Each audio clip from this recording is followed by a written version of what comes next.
Assalamualaikum warahmatullahi wabarakatuh. Alhamdulillah nahmaduhu wa nasta'inuhu wa nastaghfiruh wa na'udzu billahi min shururi anfusina wa min sayyiati a'malina. May yahdihillahu fala mudilla lahu wa may yudlil fala hadiya lahu. Asyhadu an la ilaha illallah wahdahu la syarika lah. Asyhadu anna Muhammadan abduhu wa rasuluh. Allahumma shalli ala Muhammad wa ala ali Muhammad kama shallaita ala Ibrahim wa ala ali Ibrahim wa barik ala Muhammad innaka Hamidum Majid. Allahumma barik ala Muhammad wa ala ali Muhammad kama barakta ala Ibrahim innaka Hamidum Majid. Ya ayyuhalladzina amanu taqullaha haqqa tuqatih wa la tamutunna illa wa antum muslimun. Alhamdulillah, segala puji milik Allah Subhanahu wa taala. Allah melimpahkan kita nikmat iman, Islam dan kesehatan sehingga di penghujung bulan Sya'ban ini kita diberikan kenikmatan oleh Allah berupa nikmat iman, Islam dan kesehatan. Maka kita bersyukur kepada Allah Subhanahu wa taala.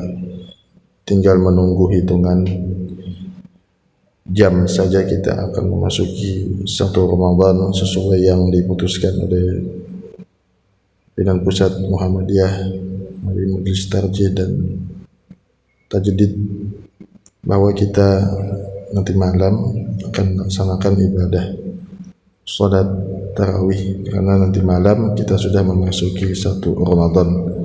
Mudah-mudahan Allah Subhanahu wa taala memasukkan kita di bulan yang penuh dengan keberkahan, penuh dengan pengampunan, dan kita bisa memaksimalkan ibadah-ibadah kita, terutama ibadah wajib maupun ibadah-ibadah sunnah lainnya, khususnya juga ibadah saum kita, ibadah puasa kita, yang kita akan mendapatkan kebaikan-kebaikan pada bulan itu.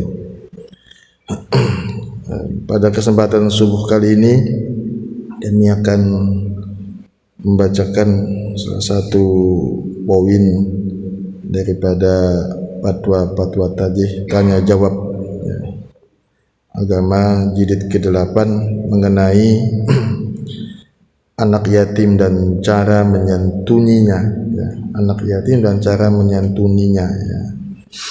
Pertanyaan, mohon dijelaskan arti yatim dalam Al-Quran. Apakah dikhususkan anak yang kematian bapaknya saja atau yang tidak beribu pun disebut yatim?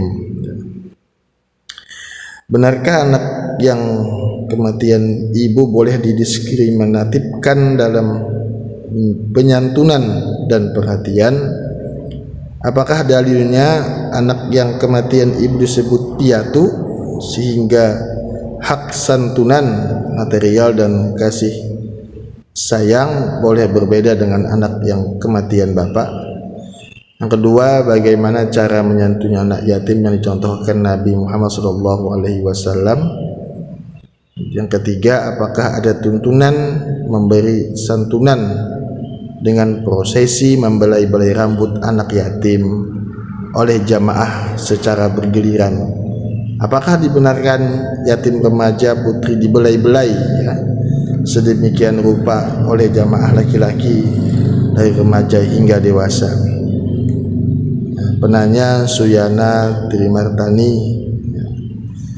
Jawaban yang pertama, arti yatim berasal dari kata bahasa Arab yang berarti orang yang kehilangan kematian ayahnya, bukan ibunya. Anak yatim wajib disantuni karena ia kehilangan ayah yang wajib menanggung nafkahnya. Namun demikian, orang yang kehilangan kematian ibunya tetap wajib disantuni sehingga sebagaimana halnya anak yatim. Apalagi kalau kehilangan kematian kedua orang tuanya sekaligus. Adapun piatu adalah istilah dalam bahasa Indonesia untuk sebutan bagi anak yang kehilangan kematian ibunya, sehingga anak yang kehilangan kematian ayah dan ibu sering disebut dengan yatim piatu. Masa keyatiman seseorang anak itu ada batasnya, yaitu ketika dia telah balik dewasa dan tampak pada dirinya kemandirian. Firman Allah Subhanahu wa taala, A'udzubillahi minasyaitonir rajim, wa batalul yatama hatta idza balagun nikah fa in anastum minhum rusdan fadfa'u ilaihim amwalahum. Dan ujilah anak yatim itu sampai mereka cukup umur untuk kawin. Kemudian jika menurut pendapatmu mereka telah cerdas, pandai memelihara harta, maka serahkanlah kepada mereka harta-hartanya. Quran surah An-Nisa surah keempat ayat yang ke-6. Banyak hadis yang menganjurkan kita untuk memelihara dan menyantuni anak yatim. Antara lain dari Sahal diriwayatkan Rasulullah SAW bersabda, ana wa kafilul yatim fil jannah hakadha wa asyara bis sababah wal busta wa faraja bainahuma syai'an.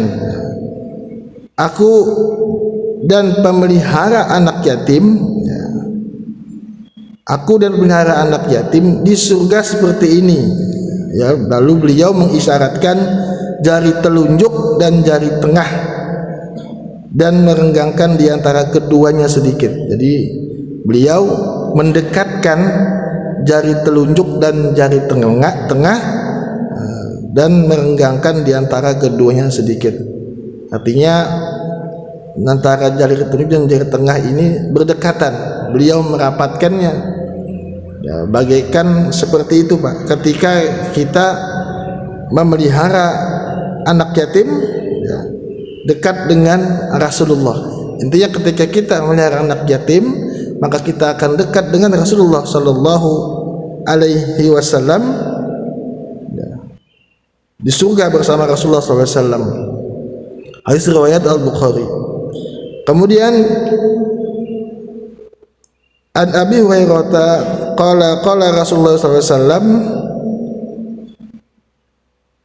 kafilul yatim lahu aw li ghairihi ana wa huwa kahataini fil jannah wa asyara malikun bis sababati wal wusta. Peliharalah anak yatim kepunyaannya, peliharalah anak yatim kepunyaannya masih ada hubungan keluarga atau kepunyaan orang lain yang tidak ada hubungan keluarganya. Dia dan aku seperti dua jari ini, ya, di surga. Lalu Malik mengisyaratkan dengan jari telunjuk dan jari tengah, di riwayat Muslim. Yang kedua, secara rinci Nabi Muhammad SAW tidak memberi contoh bagaimana cara menyantuni anak yatim. Namun telah jelas bahwa di antara cara terbaik menyantuni anak yatim itu adalah dengan memuliakan, memperhatikan, memberi kasih sayang, memenuhi kebutuhan hidupnya, makan, minum, pakaian, tempat tinggal, pendidikan, kesehatan, dan segala sesuatu yang diperlukannya agar menjadi anak yang soleh, mandiri, dan berguna. Yang ketiga, tentang membelai rambut anak yatim. Memang ada sebuah hadis sebagai berikut dari Abu Hurairah diriwayatkan, an Abi Hurairah anna rajulan saka ilan Nabi sallallahu alaihi wasallam qaswata qalbihi lamsah ra'sal yatim wa at'im al miskin. Dari Abu Hurairah diriwayatkan bahwa ada seorang laki-laki yang mengadukan kekerasan hatinya kepada Rasulullah. Jadi ada seorang laki-laki datang kepada Rasulullah bertanya atau mengadu kepada Rasulullah SAW tentang kerasnya hatinya. Maka beliau bersabda, usaplah kepala anak yatim dan berilah makan orang miskin. Hadis riwayat Ahmad dengan perawi sahih. Menurut hadis ini, mengusap kepala anak yatim dan memberi makan orang miskin mempunyai pengaruh yang sangat baik pada diri seseorang, yaitu dapat melembutkan hati yang keras. Dalam praktiknya, kedua hal tersebut dilakukan dengan penuh keinsyafan hati secara natural, tidak dibuat-buat. Kami ulangi, mempunyai pengaruh yang sangat baik pada diri seseorang, yaitu dapat melembutkan hati yang keras. Dalam praktiknya, kedua hal tersebut dilakukan dengan penuh keinsyafan, ya, artinya dengan natural, ya, tidak dibuat-buat atau dipaksa-paksakan.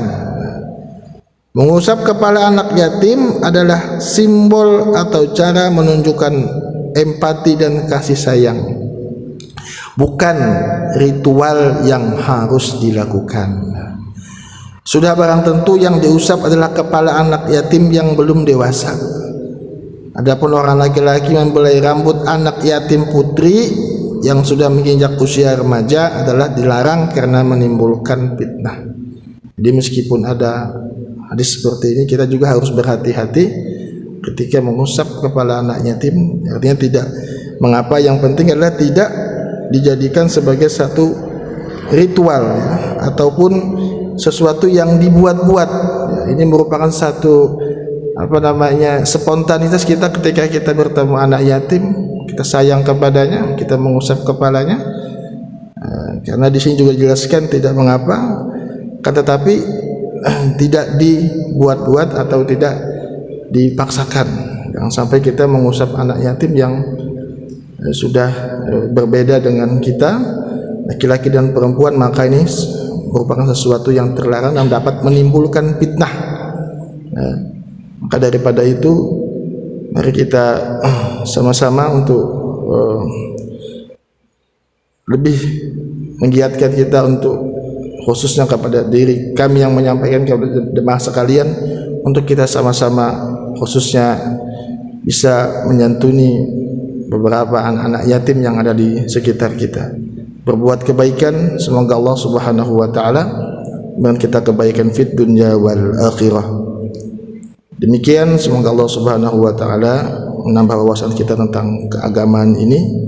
Subhanakallahumma bihamdika asyhadu an la ilaha illa anta astaghfiruka wa atubu ilaik.